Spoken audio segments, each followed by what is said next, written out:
Eh bien, bonjour Isabelle, bonjour Axel, de nouveau. Merci beaucoup d'avoir accepté l'invitation de l'école Camando pour ce chaudron 2022. Moi, je suis très heureux de vous avoir toutes les deux à mes côtés pour vos présentations et pour parler donc voilà de cette thématique dessiner le milieu. Comment le dessin finalement peut être un outil de création, de conception, de représentation, mais au sens fort que j'esquissais tout à l'heure. Je ne vais pas en dire beaucoup plus. Isabelle, tu es designer, Axel, tu es architecte. Je vous laisse la parole. Vous avez voilà, 40 minutes à peu près à vous deux. Vous vous répartissez comme vous voulez. De toute façon, je suis là pour vous relancer si nécessaire. Et puis j'espère ensuite que vous, chers étudiants, vous aurez tout un tas de questions à poser à ces deux intervenantes d'exception qui sont présentes aujourd'hui pour vous présenter leur parcours, leur travail. Isabelle, je te cède la parole avec joie. Merci beaucoup Aurélien pour ton invitation. Bonjour à tous. À la suite de l'invitation d'Aurélien avec Axel Grégoire, on a essayé d'imaginer sous la forme d'un dialogue finalement, une discussion autour du dessin du dessin plus largement. Je te laisserai aussi développer. Moi j'avais envie de vous parler des différents modes de représentation, des différents modes de dessin que je peux utiliser dans un projet de design. Alors, ça marche. C'est bon. Depuis une dizaine d'années, je mène en fait un projet de recherche qui porte sur l'usage des flux naturels dans l'espace public, donc le vent, la lumière, l'eau principalement. Donc c'est une recherche en fait qui réunit une douzaine de dispositifs qui vont d'une fontaine qui filtre l'eau de pluie pour la rendre potable, d'un collecteur de feuilles qui fonctionne au vent, ou encore ces dernières années, et un sujet qui m'a particulièrement intéressée et qui porte sur la revalorisation du réseau d'eau non potable de Paris, et plus largement les usages en fait, des eaux non potables. Donc là, vous voyez ici une mosaïque en fait, des différentes propositions. Et peut-être une chose, pourquoi topique, donc cette recherche s'intitule Topic, un peu d'étymologie. Le mot donc, vient de topos et qui signifie relatif à un lieu donné. Et au départ, en fait, mon intention, c'était d'imaginer une famille d'objets qui puissent tirer parti donc, des flux naturels pour répondre à une fonction dans l'espace public. Je voulais imaginer des dispositifs déconnectés des réseaux majoritaires d'énergie, d'eau, et à l'inverse, des objets connectés au milieu, connectés au lieu. Si je peux rester là-dessus. Derrière ces propositions, il y a plusieurs questions. Comment replacer dans le quotidien l'usage des eaux, l'usage du vent et de la lumière en limitant la médiation technique? Comment placer la technique à sa juste place et laisser le vivant s'exprimer d'une certaine manière? Pour imaginer et développer ces projets, et puis aussi beaucoup d'autres. Là, j'ai focalisé l'intervention plutôt sur ces projets-là, mais au sein du studio que j'ai créé, qui s'appelle le studio IDEA, on travaille sur plein d'autres sujets. En tout cas, j'utilise à chaque fois beaucoup le dessin. Et j'avais envie de vous en parler ce matin. J'ai distingué en fait 3 types de dessins qui interviennent assez souvent et souvent de manière chronologique dans un projet. Le premier, c'est le dessin de recherche. Le deuxième, c'est le dessin plutôt d'intention, qui arrive juste après. Et enfin, le troisième, que j'ai nommé ici illustration, mais qu'on pourrait nommer aussi un dessin de médiation, et qui vient plutôt à la fin d'un projet et qui a pour objectif de transmettre des informations, des connaissances, etc. Le premier type de dessin, je l'intitule un mur de recherche. C'est un outil de travail que j'utilise en fait depuis assez longtemps, même depuis finalement quand j'étais étudiante, je suis passée par plusieurs écoles, mais je pense notamment à l'ESSAD de Reims puis l'ENSI. C'est quelque chose que j'ai beaucoup utilisé. Donc là, je vous ai mis quelques images. Donc en général, c'est un grand format qui est constitué de plusieurs formats A3. Je commence en haut à gauche. J'en ajoute donc de gauche à droite et de haut en bas. Et je vais en fait y mettre des éléments d'analyse.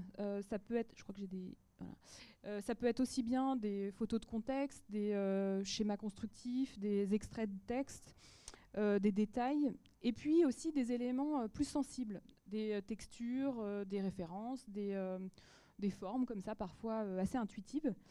Et ce qui m'intéresse, en fait, c'est vraiment d'essayer d'embrasser de front toutes ces dimensions pour, à un moment, réussir à synthétiser, en fait, tous les enjeux, les aspects, en fait, du projet, et les synthétiser dans une forme qui accepte, qui intègre toutes ces dimensions.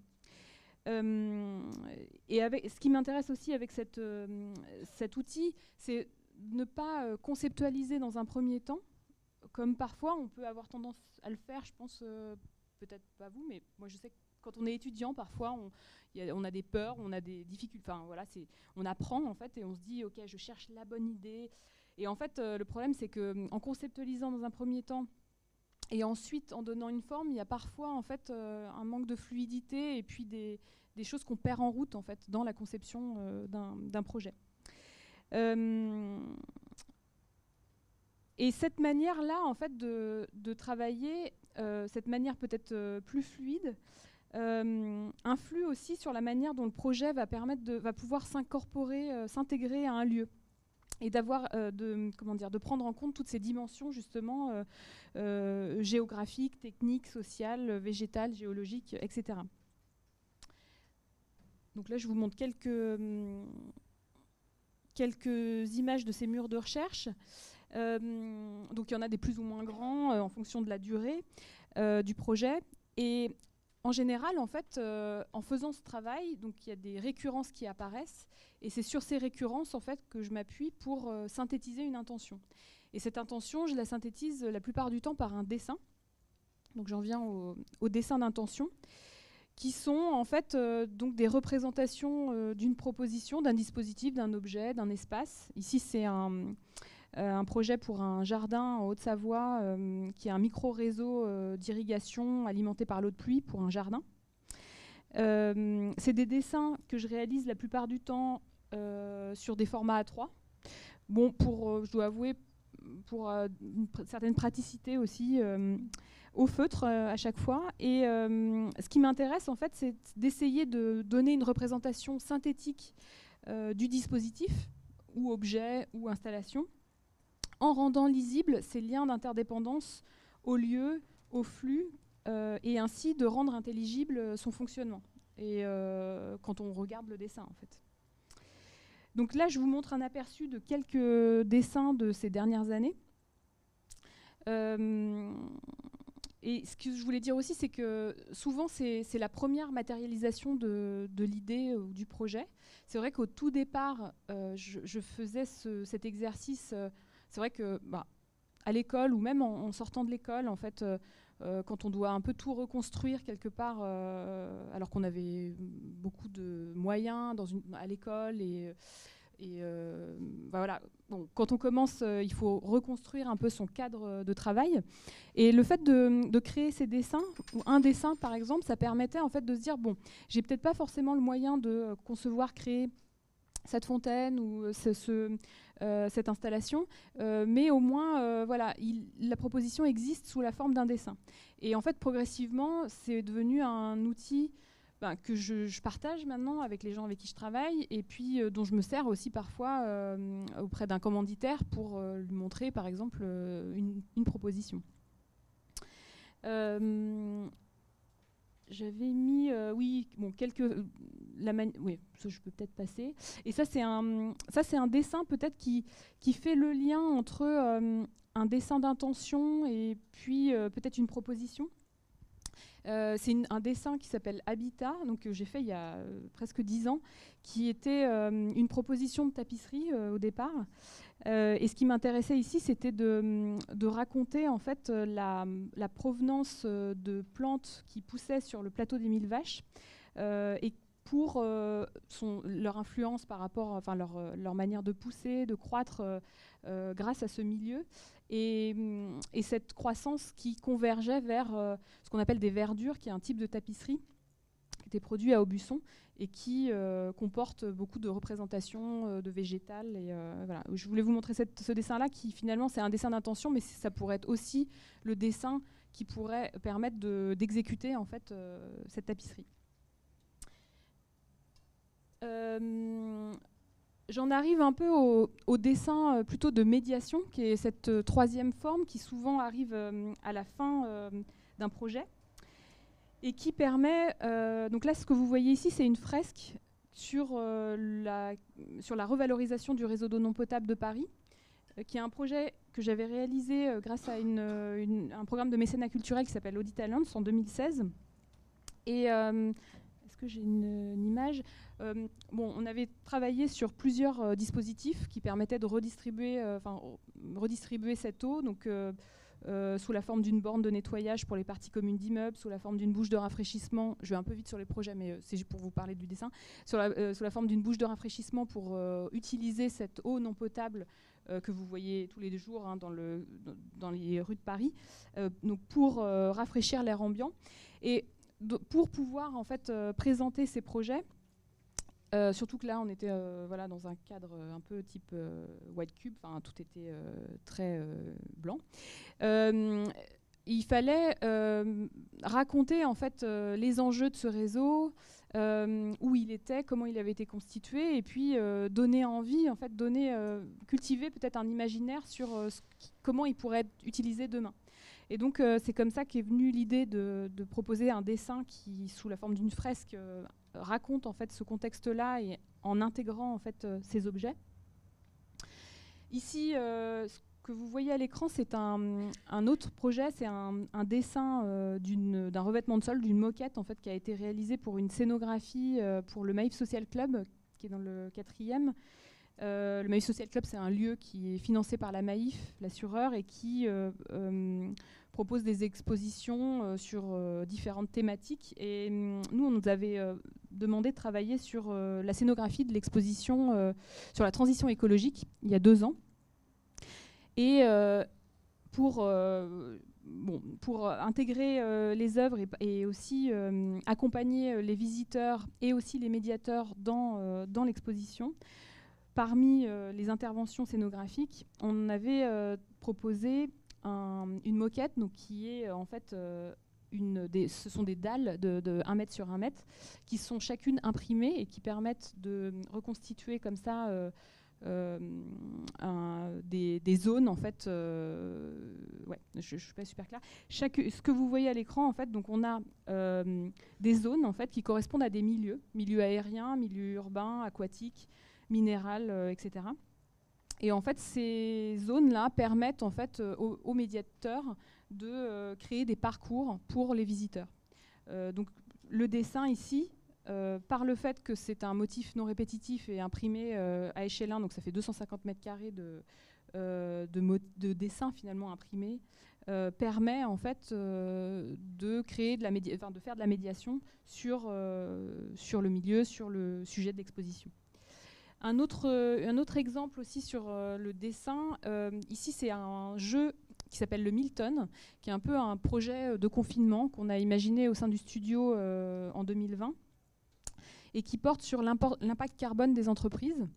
C'est vrai que l'impact carbone, on voit globalement un peu ce que c'est. On se dit que, par exemple, si on arrête d'acheter des bouteilles en plastique, tu parlais de plastique tout à l'heure, on va baisser son bilan carbone. Après, ce qui est difficile, en fait, c'est de pouvoir hiérarchiser ces actions. À côté de ça, il nous semblait intéressant en fait, de nous adresser aux entreprises, puisque ça constitue aussi, elles constituent un levier relativement important vu leur taille et leur impact aussi par rapport à leur activité. Donc on a imaginé en fait ce jeu qui s'appelle le Milton, qui sont je crois qu'il y a 70 cartes dessinées. Et le principe, en fait, c'est des entreprises fictives qui s'affrontent pour réduire leur bilan carbone de 1000 tonnes. Toutes les cartes, en fait, ont été dessinées avec une esthétique pointilliste, donc avec le point qui représente de manière assez simple, en fait, la molécule de carbone. Voilà, et je vais finir sur un autre projet qui est un projet qui est encore installé, qui s'appelle le Chemin des Rochassieux, qui est un projet qu'on a fait pour un village qui s'appelle Sainte-Croix-en-Jarret, entre Lyon et Saint-Étienne. C'était dans le cadre de la Biennale de design de Saint-Étienne. C'est un projet en fait qui s'est construit en résidence dans un premier temps à partir de janvier 2021 par un ensemble d'entretiens avec les habitants. Moi, c'est vrai que je trouve que c'est extrêmement important de travailler à chaque fois à partir de contextes et de lieux bien précis. Et encore plus ici, d'avoir passé beaucoup de temps à rencontrer, écouter les habitants et à essayer de voir comment justement leurs paroles, leur histoire peut être traduit dans des installations, dans des objets. Ça a été un point hyper important. Et quelques mots juste très factuels sur le projet. Donc c'est un parcours d'installation. Ce que vous voyez à droite, c'est des photos de ces différentes installations. Donc 18 installations qui prennent place dans ce village où existait une chartreuse, un monastère où vivaient des moines donc qui étaient là jusqu'à la Révolution. Et juste après la Révolution, en fait, ce monastère a été découpé, on va dire, et revendu. Donc aujourd'hui, c'était un monastère habité, et c'est un lieu assez touristique. Et donc la demande, c'était de proposer un parcours d'installation autour de cet ancien monastère, autour de ce village, pour aussi amener les touristes à voir le lieu différemment. Moi, ce qui m'intéressait par rapport aux Chartreux, c'est vrai que je connaissais pas... j'ai fait pas mal de recherches sur cet ordre pour essayer de comprendre un petit peu comment proposer un projet le plus juste possible. Et il y a une activité des Chartreux, moi, qui m'a beaucoup intéressée, qui s'appelle le Spaciment, qui est cette promenade hebdomadaire qu'ils font. Ce qu'il faut dire, c'est que les Chartreux font vœu de solitude, bien sûr, mais de silence. Et le seul moment où ils peuvent prononcer quelques mots, échanger avec d'autres moines, c'est le spaciment, en fait. Et le spaciment, c'est ce moment aussi où ils vont sortir du monastère pour marcher dans la nature et voir finalement une autre connexion finalement aux éléments. En réponse à ça, donc ces 18 installations, ce que vous voyez, le dessin à gauche, c'est une représentation dessinée qui intègre aussi le plan du parcours. Chacune des installations donc, est composée de cordes et de pierres, à la fois pour faire référence à l'histoire de la passementerie de la région, mais aussi aux pierres qui ont permis, au massif rocheux qui a permis d'ériger en fait, le bâtiment, aux pierres qui ponctuent aussi, qui bordent les chemins, qui renvoient aussi à l'histoire de la vigne, à la culture de la vigne, etc. Voilà, pour finir un petit peu, j'ai essayé en tout cas de vous parler de dessin et de vous expliquer en tout cas la manière dont moi j'essaye de l'utiliser, à la fois comme un outil de recherche, un outil de projection aussi d'une intention, et un outil de médiation. Je vais peut-être prendre la suite et prendre l'occasion de revenir peut-être sur le titre qu'on a donné à ce dialogue, sur dessiner le milieu. C'est vrai que finalement on a commencé un dialogue il y a quelques années qui s'articule beaucoup autour de la question du dessin et aussi la question du milieu que toi tu peux appeler topique et que moi finalement je concentre beaucoup plus sur la relation au vivant, mais en tout cas c'est ça qui nous occupe. Et la présentation montre bien comment le dessin est mobilisé à plusieurs endroits de la fabrique du projet de design. Donc c'était hyper intéressant de voir comment il intervient dans les méthodologies. Et moi, je vais essayer de faire l'articulation en fait, sur la façon dont le dessin peut être aussi, et à l'endroit de la recherche dans le projet design, mais peut-être à l'endroit de la recherche dans les sciences du design. Et c'est aussi tout un enjeu, à mon avis, puisque le dessin est une écriture de la fabrique, mais aussi une écriture de pensée. Donc ça va nous permettre de dialoguer là-dessus. Donc un peu comme tu l'as fait, j'ai essayé de dresser un panorama de là où moi je fais intervenir le dessin, sachant que pour bien situer ma parole, donc moi je suis architecte de formation, donc je m'intéresse à l'environnement bâti au départ, et j'ai travaillé pour des paysagistes assez longtemps. Et là c'était un premier switch déjà de regarder l'invisible, de savoir, mais avec les mêmes outils, c'est-à-dire donc ça pose la question de l'outil de représentation. Et une deuxième chose, c'est que Cette expérience-là m'a permis aussi de prendre conscience de la responsabilité qu'on a en tant que concepteur quand on dessine une ligne, de ce qu'elle va devenir dans le monde matériel. Donc ça résonne beaucoup avec toutes les questions de crise qu'on traverse et la question du positionnement du concepteur. Je parle de concepteur comme ça inclut architecte, paysagiste, design. Et donc le dessin, moi je me suis concentrée beaucoup sur cette partie-là de nos outils, puisqu'avec la conscience que cette crise, c'était aussi une crise des représentations, donc c'est ce que disait Aurélien, et aussi que la façon dont on dessine le monde, ça va induire des actions, et que c'est à l'endroit des outils peut-être qu'il y a un rôle à jouer plutôt qu'après dans la formalisation. Donc le dessin, c'est à la fois quelque chose qui est mobilisé dans des enquêtes pour nous, dans la conception bien sûr, mais aussi dans des protocoles d'atelier, donc plus à l'endroit de la médiation.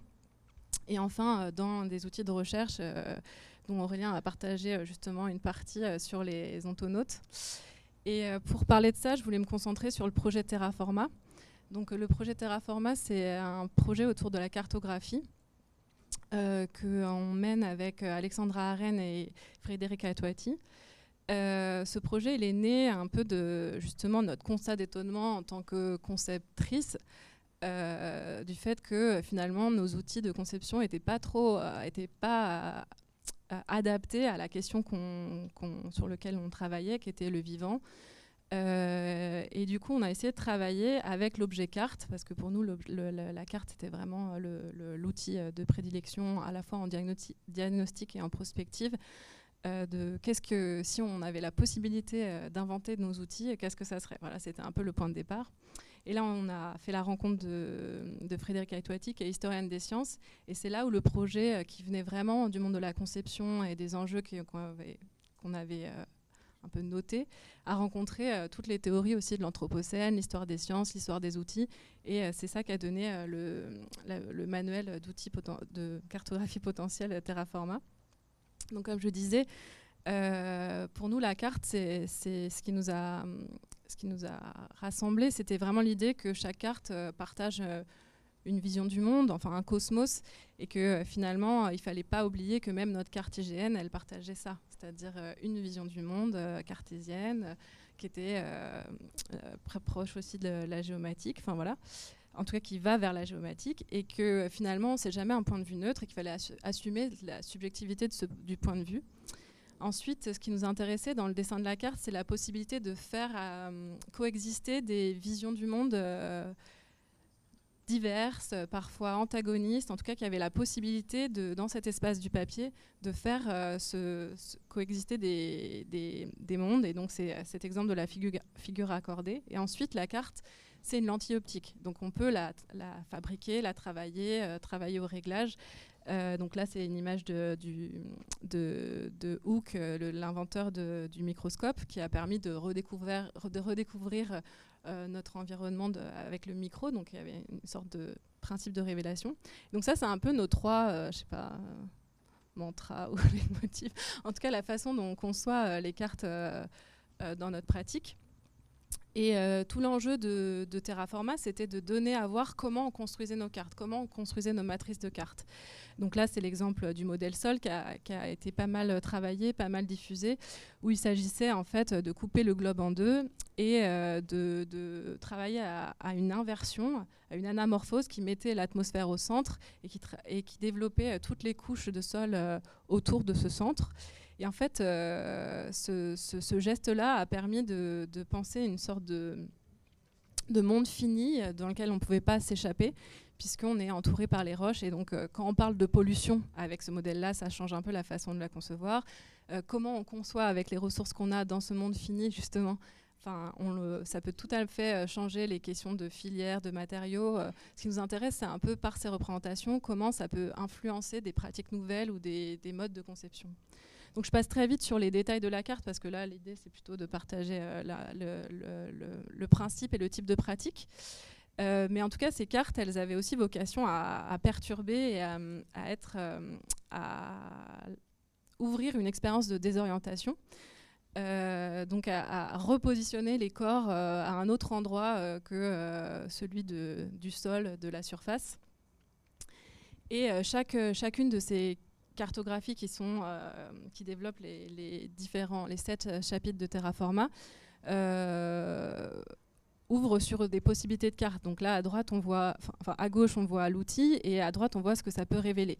Bien sûr, là, c'est une image du livre qui date déjà il y a plusieurs années. C'est vraiment à l'état de prototype. Donc aujourd'hui, on travaille à utiliser ces cartes dans différents contextes, et je vais revenir dessus un peu plus tard. Mais ce qui est important de comprendre dans ces cartes, et de les penser comme des lentilles, c'est qu'on peut les régler. On peut les régler par rapport à notre sujet, par rapport à notre pratique, par rapport aux invitations qu'on peut donner à différents acteurs, et que selon ce réglage-là, il y a différentes révélations qui vont se faire.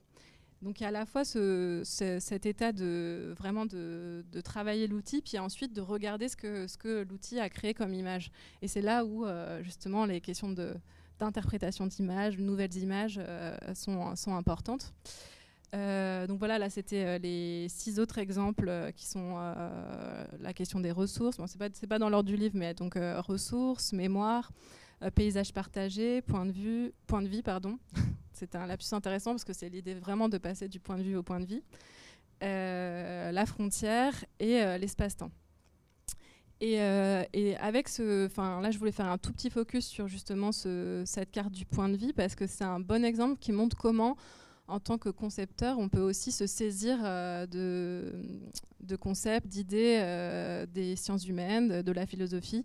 Et ça, c'est une chose auquel je vous invite aussi, de vous saisir et de voir comment même l'idée même d'anthropocène résonne avec la pratique du design. Et c'est là où justement le fait d'avoir des philosophes dans des écoles de design et qui aussi ouvrent à l'anthropologie, à plein d'autres questions, c'est hyper précieux. Et voilà, il faut un peu interroger ces lectures. Et du coup, nous, en effet, le point de vie, c'est une notion qui est empruntée à Emanuele Ecochia, que vous avez peut-être lu, qui a beaucoup publié justement sur la question des plantes, et notamment la vie des plantes. Et c'est intéressant pour nous parce que ça permettait de penser chaque corps de manière un peu non différenciée, avec l'idée qu'il y a un continuum entre le corps et l'espace. Et alors penser justement la production d'objets ou la production d'espace ou la création d'espace avec l'idée qu'on est toujours dans des continuums, dans des rapports corps-espace, c'est une entrée hyper intéressante, mais en même temps qui rend les choses très très complexes. Et notamment quand on se concentre sur la question du vivant, puisque le vivant, et ça j'emprunte, ça fait plusieurs fois que je partage cette anecdote, mais ça m'a beaucoup aidé à aussi situer ce qu'on est en train de faire. Que la rencontre avec un arbre, par exemple, c'est aussi se frotter à des échelles incommensurables. Et c'était Aurélien qui m'avait donné cette idée de Flatland, cette référence qui raconte la rencontre d'un carré en 2D avec une sphère. Et donc voilà, ça lui ouvre à d'autres dimensions. Et comment on capte ces dimensions-là, comment on les interroge. Et en effet, c'est assez désorientant. Et donc on continue à ce travail autour, par exemple, du dessin des arbres. Là, par exemple, c'est un des modèles cartographiques qui est activé autour du dessin là, c'est l'épicéa, qui est situé vraiment dans le bassin versant du Strenbach. Et donc ça, c'est une carte qui a été exposée au ZKM dans une installation. Donc voilà, par exemple, un des emplois, mais je vais passer vite. Ah oui, peut-être sur les questions de révélation, ces dessins-là, ils permettent par exemple de penser d'autres façons de raconter la relation de l'arbre à l'espace. Là, un peu d'ouvrir à des récits non linéaires. Donc en fait, il y a aussi tout un jeu entre le dessin, le récit. Voilà, c'est vraiment intriqué. C'est pour ça que je milite quand même pas mal pour penser,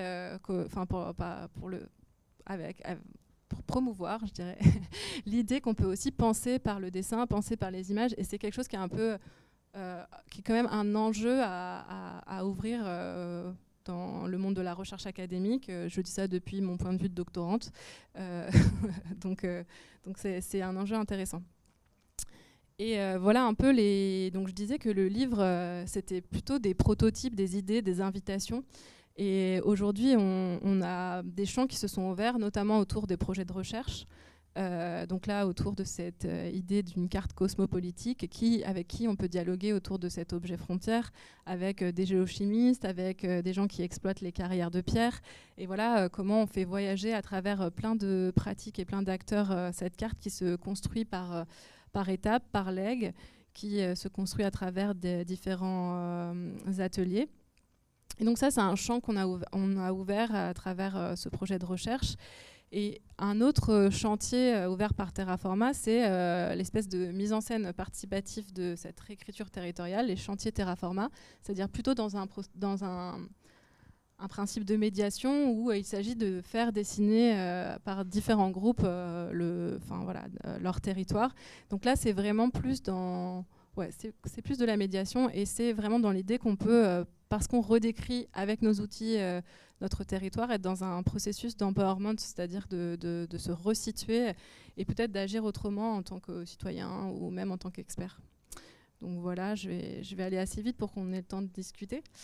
C'est bon, je peux encore ok.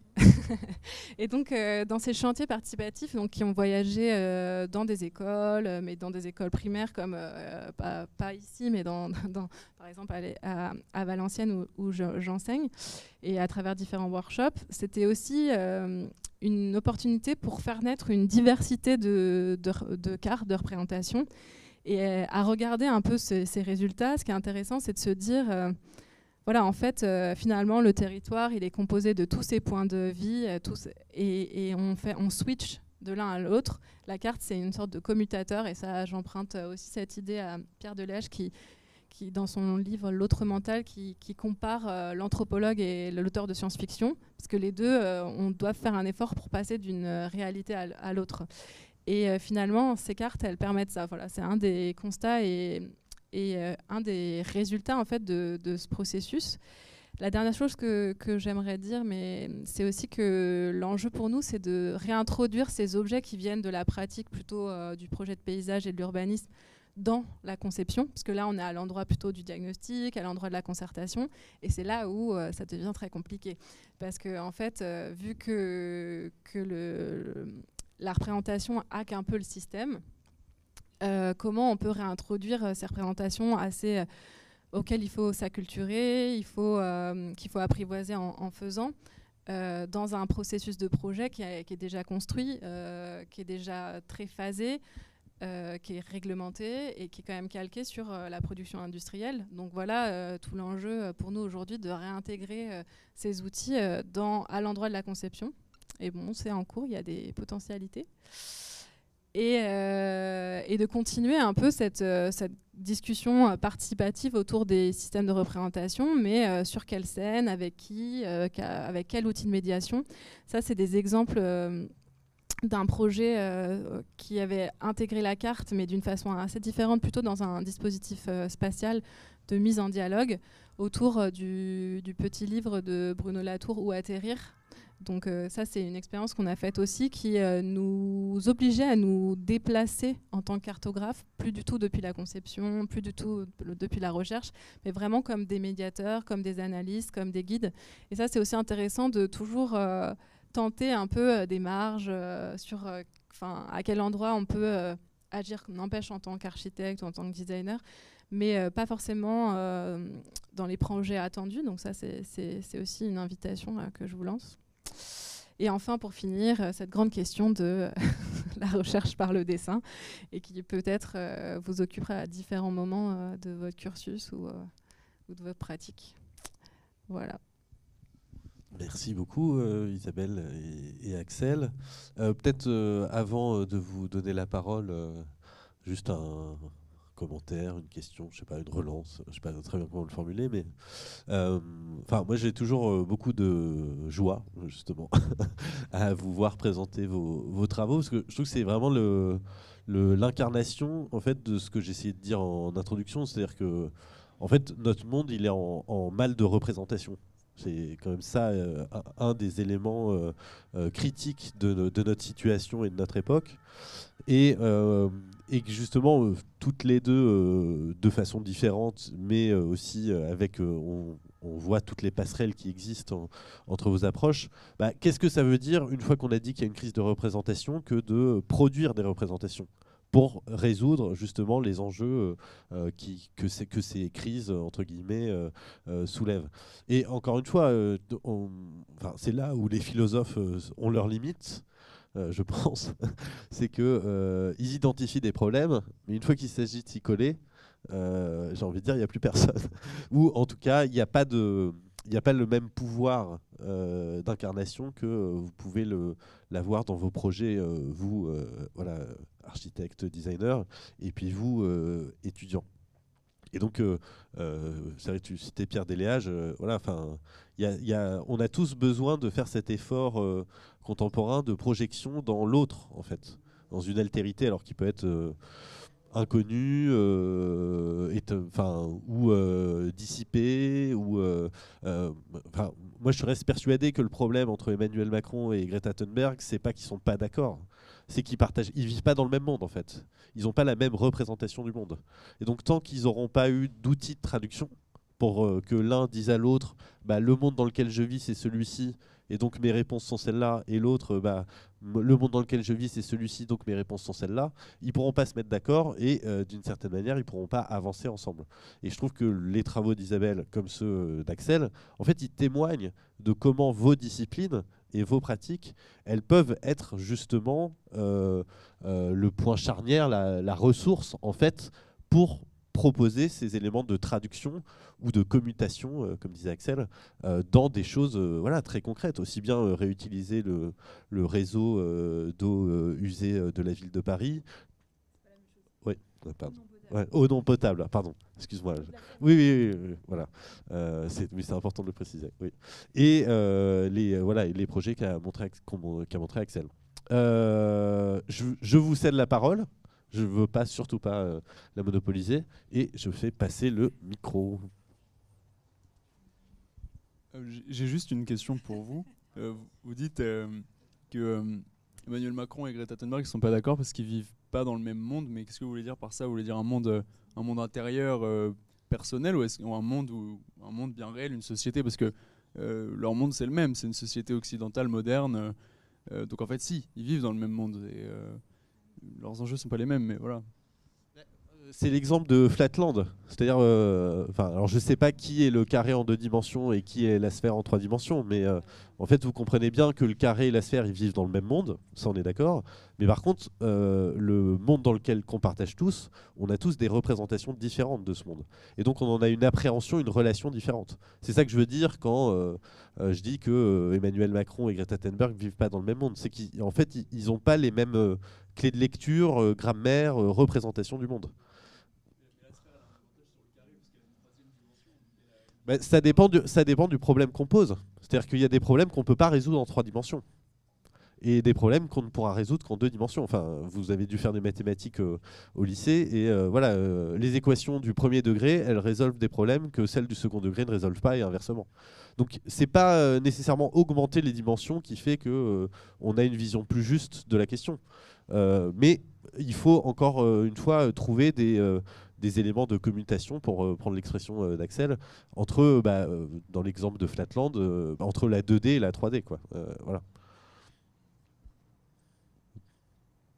Des questions pour Isabelle et Axel? N'ayez pas peur, hein, vous voyez, elles sont tout à fait accessibles. Moi, j'avais juste un commentaire sur ce que disait Axel. En fait, notamment, lors de précédents échanges, Axel m'avait parlé de la question de la représentation de l'arbre et des racines, et je trouvais que c'était peut-être intéressant de le partager, peut-être. Merci pour cette perche. Merci, non, mais oui, je pense que c'est un bon exemple pour comprendre quel impact ont les représentations, parce que donc, dans le cadre de ma thèse, moi je m'intéresse vraiment au dessin des arbres et à la façon dont les concepteurs dessinent les arbres dans les projets. Et on peut voir que depuis 5 ans, en fait, apparaissent les racines dans les coupes.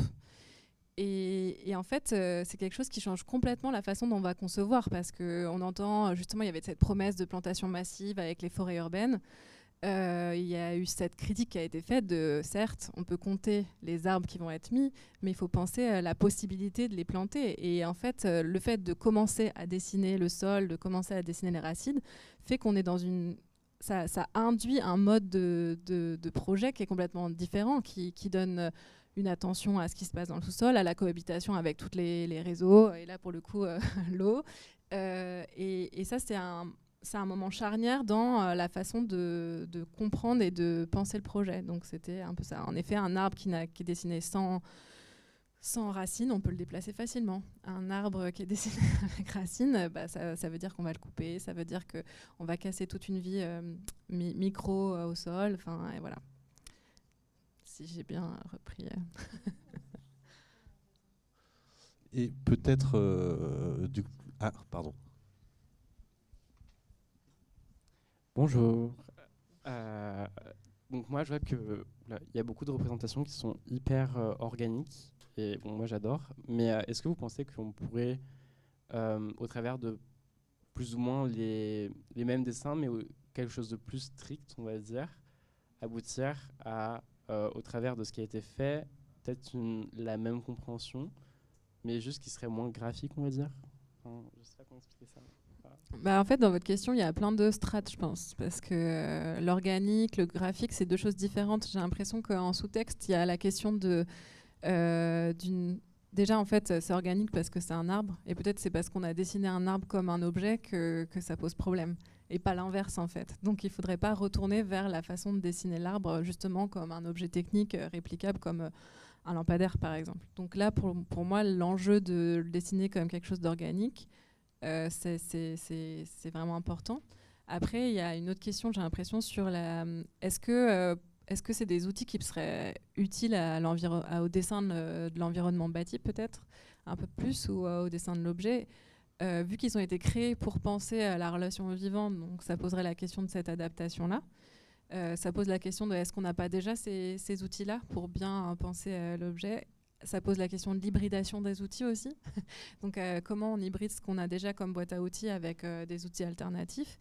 Et il y a une autre strate de questions dans votre remarque qui serait sur le côté graphique, esthétique, qui peut-être rend difficile la lecture. Enfin, je ne sais pas s'il y avait ça un peu. Et là, en effet, il y a aussi une écriture qui est liée à qui on est en tant que cartographe.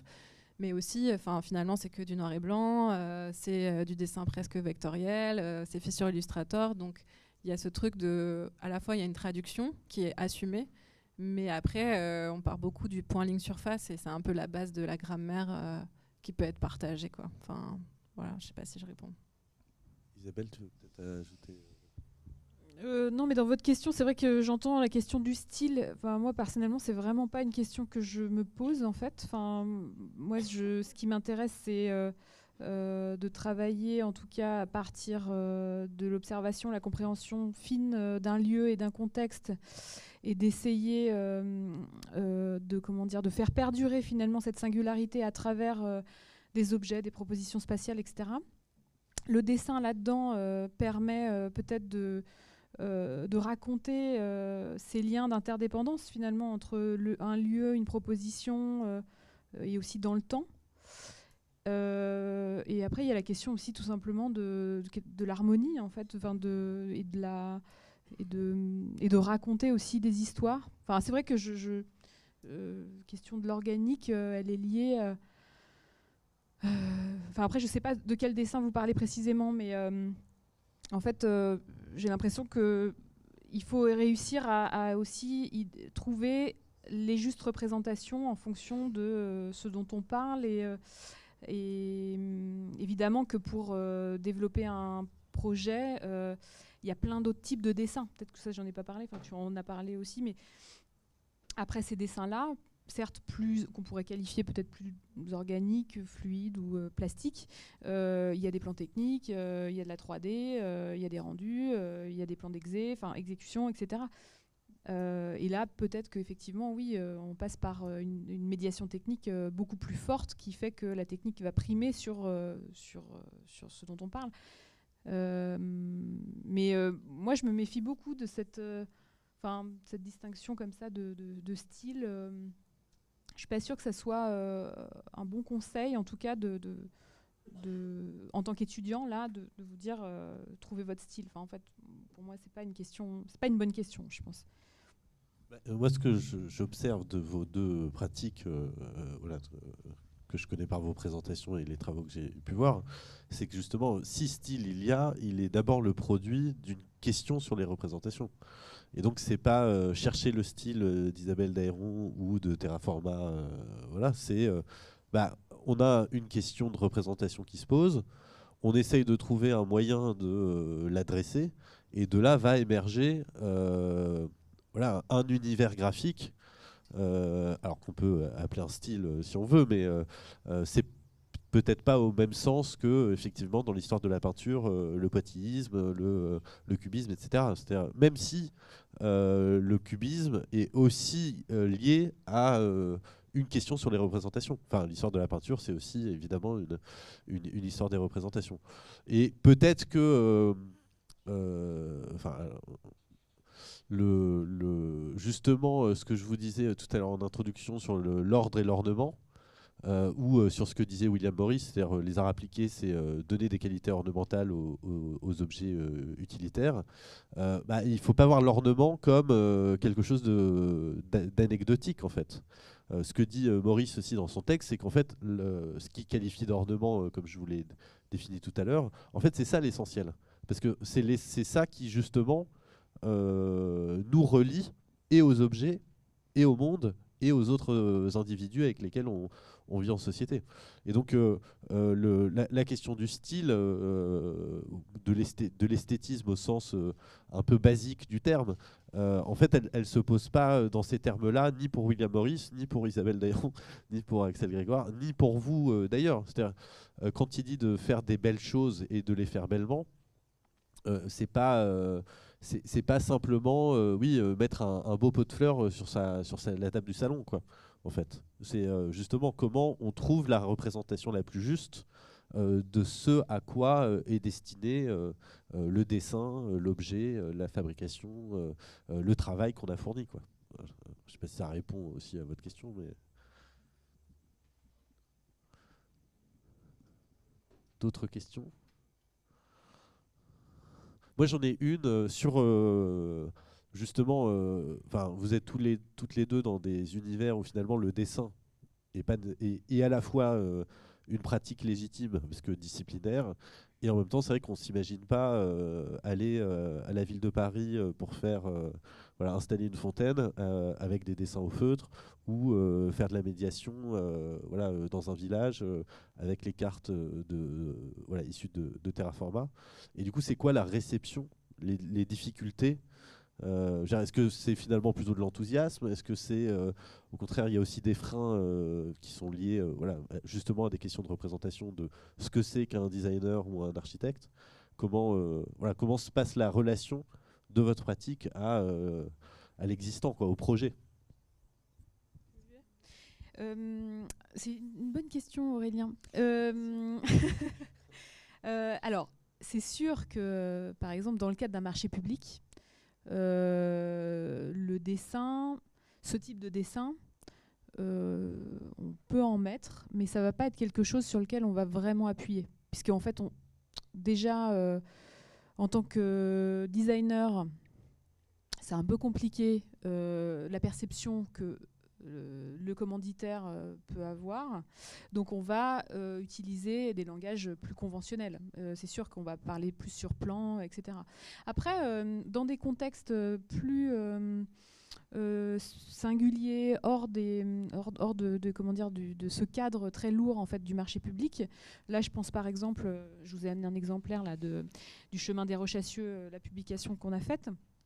Ça, dans un cadre, quand on a travaillé avec des habitants, un village, une association de sauvegarde, le dessin, là, ça a été un moyen de raconter le paysage, en fait, qu'ils arpentent tous les jours. Ça a été aussi un moyen de les remercier, puisqu'en fait il y a 5000 exemplaires qui ont été édités et offerts un peu partout sur le territoire de Sainte-Cécile Métropole, mais aussi au sein du village pour les remercier d'avoir participé aux entretiens et à l'élaboration du projet.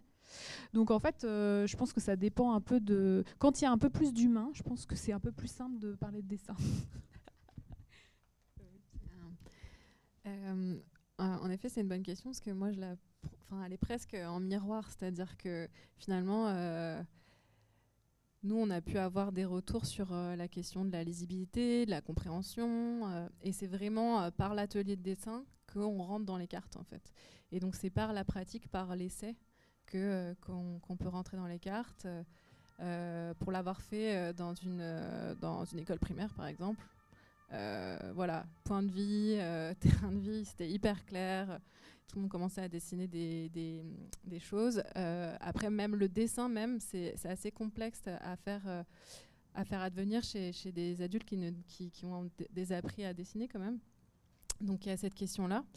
Mais il y a aussi l'idée que cette illisibilité d'emblée oblige à rentrer en fait dans l'histoire de la construction de cette image, désoriente, comme je disais tout à l'heure, avec cet effet bénéfique que ça fait un peu table rase, c'est-à-dire que, ok, les outils qu'on utilise d'habitude, en fait, on a des réflexes, du coup, on répète, et finalement, on arrive à des solutions qui maintenant, qu'on juge plus forcément adéquates. Donc, un peu faire table rase et reconstruire à partir de l'outil, c'est tout à fait l'enjeu, même s'il y a cette question d'acclimatation. et d'où la difficulté qu'on a à faire entrer ces objets et ces outils dans le monde très standardisé du projet d'urba type marché public, quoi. On a encore 5 minutes. Toujours pas de questions. Très bien. Moi, j'en ai... Ah, si.